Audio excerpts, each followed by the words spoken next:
तो उत्तानपाद राजा की 2 पत्नियां हैं। सब लोग इधर देखते रहे ना। हाँ, उत्तानपाद राजा की 2 पत्नी, बड़ी पत्नी के पुत्र का नाम ध्रुव, छोटी पत्नी के पुत्र का नाम उत्तम। छोटी पत्नी के प्रति आकर्षण होने की वजह से बड़ी पत्नी का त्याग कर दिया, और जिसके कारण एक दिन बड़ी पत्नी के पुत्र को गोद में बैठने की इच्छा हुई, और जब वो गए तो छोटी मां ने डांट दिया। तो ध्रुव जी का मन हुआ कि अपने पिता की गोद में बैठना। छोटी मां ने डांट दिया, बोलो वन में जाओ, भगवान का भजन करो, भगवान आज्ञा दे करके कहें वरदान मांगो तो कहना छोटी मां के गर्भ से मेरा जन्म हो, ऐसी कृपा करो। जब मेरे गर्भ से जन्म लोगे, मेरे पुत्र बन के आओगे, तब बैठोगे यहां पर। ध्रुव जी महाराज रोते रोते अपनी मां के पास गए। मां ने कहा क्या बात है? बोले छोटी मां ने कहा कि वन में जाके भगवान का भजन करो, और भगवान प्रकट हो जाए तो उनसे वरदान मांगना कि मैं उनके गर्भ से जन्म लूं। आप अच्छी नहीं हो, आप उचित नहीं हो जो मां ऐसा कहती है कि मैं उनके गर्भ से जन्म लूं तभी राज्य गद्दी पर बैठूंगा। ध्रुव जी की मां ने कितना अच्छा समझाया, बेटा एक बात सोच, तू चौकी पर बैठने की जिद कर रहा है, लेकिन तुझे सिंहासन बैठने को मिल जाए तो तू चौकी पर बैठने की जिद दोबारा करेगा? नहीं। अरे ये सामान्य गद्दी पर बैठने की तू जिद कर रहा है, वन में जाके भजन करके जब ठाकुर जी मिल ही जाएंगे, उनकी गोद मिल जाएगी, तो फिर दोबारा इस गद्दी पर बैठने की इच्छा ही नहीं होगी। लाला, इस गद्दी पर बैठने की कभी इच्छा नहीं होगी। इसलिए छोटी मां की बात को मान करके वन में जाओ। छोटी मां घुमा करके बात कर रही है। देखो, छोटी मां ने घुमा के बात की नहीं, लेकिन मां के ऊपर है कि वो अपने बालक को कैसे समझाना चाहती। ध्रुव जी महाराज को मां ने कहा वन में जाओ। छोटी मां ने जो कहा है उस बात को मानो, वन में जाके भगवान का भजन करो। ध्रुव जी महाराज गए वन में। कहा? मधुवन में। मथुरा में ही है ध्रुव टीला, जहां आकर के श्री ध्रुव जी महाराज ने जप किया। बंधुओं, यमुना जी द्वापर की नहीं है, यमुना जी सतयुग कालीन है, बहुत पुरानी है यमुना जी। ध्रुव जी महाराज ने यमुना तट ध्रुव टीला पर आकर के ही भजन किया था। ध्रुव जी महाराज जैसे आए तो नारद जी रास्ते में मिल गए। नारद जी बोले, ए बालक कहां जा रहे हो? बोले मैं भगवान से मिलने जा रहा हूं। 4 साल के हैं ध्रुव जी। नारद जी जोर से हंसे, वन में भगवान है? वन में भगवान नहीं है, शेर रहता है, तुम जैसे छोटे छोटे बालकों को खा जाता है। ध्रुव जी महाराज बोले, आप कौन हो, आपका परिचय क्या है? नारद जी बोले, मैं हरिदास वर्य नारद। ध्रुव जी बोले, आप झूठ बोल रहे हो, आप नारद नहीं हो। क्यों? मेरी मां बोलती है कि भगवान बाद में मिलते हैं, नारद जी पहले मिलते हैं। आप कैसे नारद हो जो मुझे यहीं से घर जाने को बोल रहे हो? यदि आप नारद होते तो मेरा हाथ पकड़ के भगवान से मिलाते, आप नारद नहीं हो सकते। नारद जी महाराज की आंख खुल गई। बोले, भैया ये बालक सामान्य नहीं है। अच्छा, ये बात निश्चित है, ठाकुर जी बाद में मिलेंगे, पहले नारद जी मिलेंगे। आप कहोगे, महाराज जी हमको नारद कौन मिले? ये कोई प्रशंसा के रूप में नहीं बोल रहे हैं। आपको हरि यश सुनाने वाले जितने भी वक्ता हैं, कथावाचक हैं, ये सब नारद हैं। ये नारद यदि भली भांति आपको मिल गए, भली भांति मिल गए मतलब इनकी बातें, इनके सुनाए गए प्रसंग यदि भली भांति चित्त में बैठने लग गए, तो मतलब नारद जी मिल गए, तो ठाकुर जी निश्चित मिलेंगे। इसलिए नारद से पहले मिलो। नारद जी महाराज ने ध्रुव जी से कहा, कैसे बुलाओगे भगवान को? चलो मैं तुम्हें एक मंत्र दे देता हूं। नमो भगवते तुभ्यं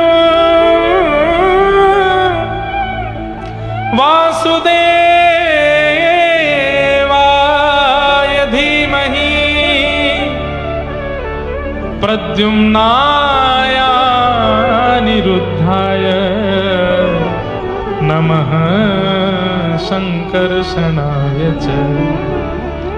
ओम नमो भगवते वासुदेवाय।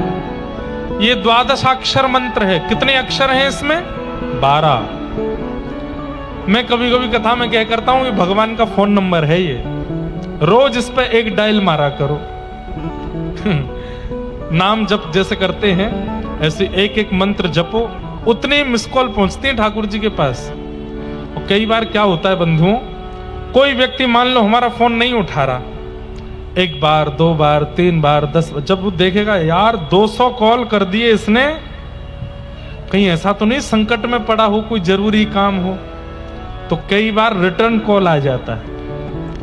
मीराबाई को रिटर्न कॉल आया है, ध्रुव जी को रिटर्न कॉल आया है, प्रहलाद जी को रिटर्न कॉल आया, हमारा अभी तक नहीं आया है। इसलिए ये कभी कभी आज की भाषा में इसलिए बोलते हैं ताकि बच्चों को समझ में आवे। इस पर रोज कॉल किया करो। ओम नमो भगवते, पुरुषोत्तम मास चल रहा है, खूब जप करो इस मंत्र का, खूब जप करो। ठाकुर जी को प्राप्त करने का एक अचूक मंत्र है। कितनों ने प्राप्त किया, प्रहलाद जी ने इसी मंत्र से प्राप्त किया, ध्रुव जी ने इसी मंत्र से प्राप्त किया, अनेकों ने इसी मंत्र से भगवान को प्राप्त किया। 12 मंत्र दे दिया, कहा ध्रुव जाओ भगवान को प्राप्त कर लो। ध्रुव जी महाराज आए, तिरात्रांते तिरात्रांते कपित्थ बद्रासन। 3 रात्रि तक ध्रुव जी कुछ नहीं खाते पीते और 3 रात्रि बाद केवल कपित्थ फल खाकर के भजन करते हैं। दूसरा महीना आया, 6 दिन कुछ नहीं खाते और 6 दिन बाद केवल जल पी करके भजन करते हैं। तीसरा महीना आया, 9 दिन तक कुछ नहीं खाते और 9 दिन बाद केवल श्वास लेकर के भजन करते हैं। चौथा महीना आया, चौथे महीने में अब श्वास लेना भी बंद कर दिया है।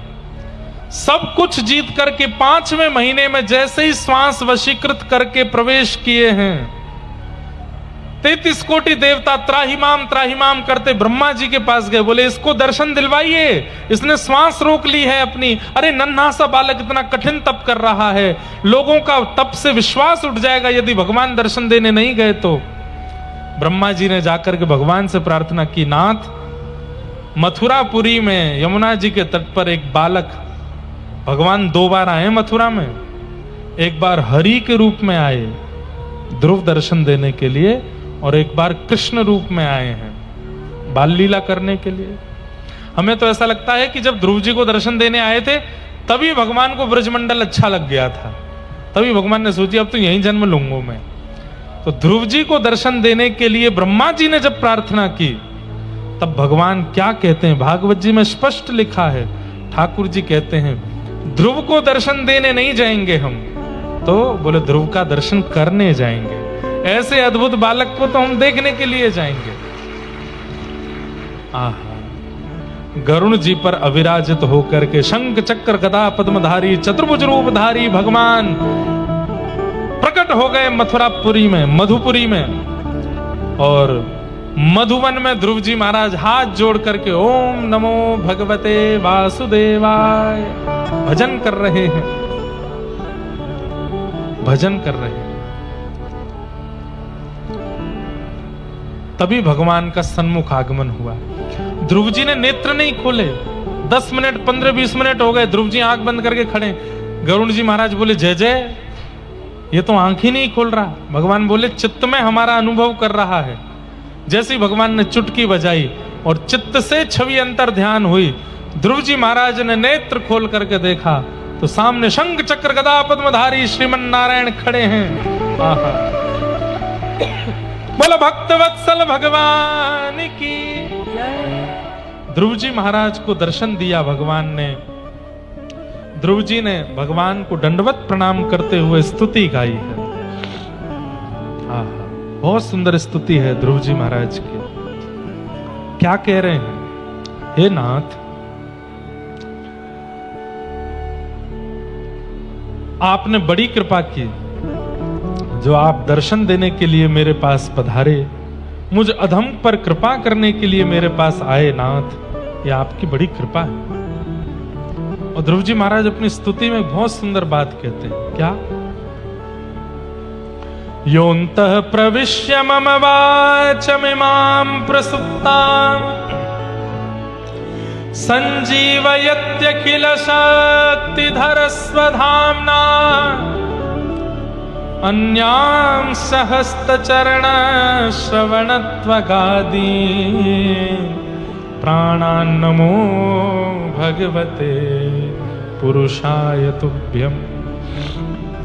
हे नाथ, मेरी प्रत्येक इंद्रियों को ऊर्जा देने वाले आप हो, तो प्रत्येक इंद्रियों को ऊर्जा देने वाले व्यक्ति को, प्रत्येक इंद्रियों को ऊर्जा देने वाले आपको मुझे प्रत्येक इंद्रिय से पूजना चाहिए। जैसे आंखों में देखने की ऊर्जा भगवान देते हैं, कानों में सुनने की शक्ति भगवान देते हैं, जीभ में चखने की शक्ति, बोलने की शक्ति भगवान देते हैं, हाथों में कर्म करने की, पैरों से चलने की शक्ति भगवान देते हैं। प्रत्येक इंद्रिय को कर्म करने की शक्ति भगवान देते हैं। तो प्रत्येक इंद्रिय से कृतज्ञता ज्ञापन करनी चाहिए हमें। आंखों को देखने के लिए आपने शक्ति दी, तो हे नाथ, मैं इन आंखों से आपको देख के आपको धन्यवाद कहता हूं। कानों से आपने सुनने की शक्ति दी, तो इन कानों से आपकी कथा कीर्तन सुन के आपको धन्यवाद कहता हूं। हाथों से कर्म करने की शक्ति, तो इन्हीं हाथों से आपकी सेवा करके मैं आपको धन्यवाद करता हूं। पैरों को चलने की शक्ति आपने दी, तो इन्हीं पैरों से आपकी प्रदक्षिणा करके आपको धन्यवाद करता हूं। हम किसी भी एक इंद्रिय को यदि भगवत सेवा से विमुख कर देते हैं, तो वही इंद्रिय पाप करने लग जाती है। इसलिए सर्वांगीण अंग से भगवान का भजन करो, भगवान की सेवा करो, क्योंकि सारी इंद्रियों को भगवान ने ही शक्ति प्रदान की है। ये स्तुति गाते हुए अंत में ध्रुव जी महाराज कहते हैं, भक्ति मुह प्रवहताम त्वयि में प्रसंगो भूयादनंत महताम अमलाशयानाम येनांजसोल्वणमुरुव्यसनं भवाब्धिम निश्चय भवत गुण कथामृतपान मत्त। हे नाथ, मुझे आपसे एक वस्तु चाहिए। मुझे ये श्लोक बहुत अच्छा लगता है। ध्रुव जी क्या कहते हैं? भगवान से कहते हैं, मुझे आपसे एक वस्तु चाहिए। बोले क्या? बोले मुझे एक व्यसन लगा दीजिए, मुझे एक एडिक्शन दे दीजिए, मैं एक नशा करने लग जाऊं। बोले क्या? बोले आपकी कथा सुनने का मुझको व्यसन हो जाए। जैसे नशा करने वाला व्यक्ति बिना उस नशीले पदार्थ के रह नहीं पाता, ऐसे मैं भी आपकी कथा के बिना रह ना पाऊं। नाथ, ऐसी कृपा मुझ पर कर दो। भक्ति मुह प्रवहताम त्वयि में प्रसंगो भूयादनंत महताम अमलाशयानाम येनांजसोल्वणमुरुव्यसनं भवाब्धिम निश्चय भवत गुण कथामृतपानमत्त। मैं आपकी कथा सुनना और आपका कीर्तन गाने का मुझे व्यसन लग जाए नाथ, ऐसी मुझ पर कृपा कर दो। ध्रुव जी महाराज ने स्तुति गाई, भगवान ने उन पर कृपा की। तत्पश्चात ध्रुव चरित्र आगे बढ़ा। ध्रुव जी वापस लौट करके गए, पिताजी ने सिंहासन दिया, 36,000 वर्ष तक राज्य किया ध्रुव जी ने। तत्पश्चात सशरीर भगवान के धाम को गए। इसलिए आज भी ध्रुवलोक का दर्शन होता है पृथ्वी से। वहां आज भी ध्रुव जी महाराज और अनन्य भक्त ध्रुव जी के साथ विराजते हैं। बोलो भक्तवत्सल भगवान की। ध्रुव जी के वंश में राजा अंग हुए, इनके बेटा बैन हुए। तत्पश्चात भगवान पृथु और पृथु महाराज ने, जिनके कारण इस धरती को पृथ्वी कहा जाता है, आदि आदि सब क्रम सुनाए गए।